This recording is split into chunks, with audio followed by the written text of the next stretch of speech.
Faut vraiment qu'on parle des tétés la nuit à la maternité. Est-ce que tu savais que si tu veux que ton allaitement démarre bien, il faut absolument que tu fasses téter ton bébé la nuit, dès la maternité? Et je vais te donner justement 3 raisons de le faire. La première raison, ça va être le pic de prolactine.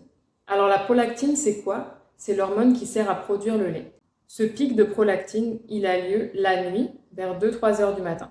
Et donc si bébé ne tète pas la nuit, la production de cette hormone ne va pas être stimulée via la succion du bébé. Et si ça continue comme ça nuit après nuit, la production de lait va chuter petit à petit. La deuxième raison, ça va être d'éviter l'engorgement lors de la montée de lait. Vers le 3e jour, on a ce qu'on appelle la montée de lait. Donc c'est le colostrum qui se change en un lait qu'on appelle de transition.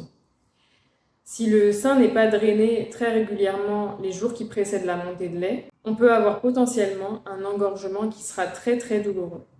Donc pour éviter ça, il faut vraiment drainer le sein très régulièrement, mettre bébé au sein le plus possible, vous l'aurez compris, même la nuit. La 3e raison, ça va être d'éviter la confusion entre le sein et le biberon. Puisque un bébé qui ne tète pas la nuit va être placé en nurserie et il aura forcément des biberons. Et certains bébés qui reçoivent des biberons dès la naissance peuvent modifier leur succion. Et il y a également une confusion qui peut se créer entre le sein et le biberon. Cette confusion, elle s'explique parce que le débit du biberon est beaucoup plus important que celui du sein.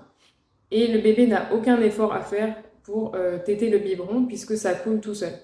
Alors qu'au sein, c'est plus compliqué que ça. Il faut que le bébé tète un peu pour que le lait commence à couler.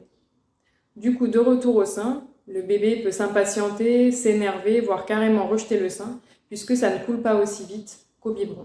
En tout cas, j'espère que cette vidéo aura pu vous aider à comprendre pourquoi les tétés de nuit sont primordiales. Et n'hésitez pas à la partager à une femme enceinte qui va bientôt accoucher pour qu'elle ait les bons réflexes dès la maternité.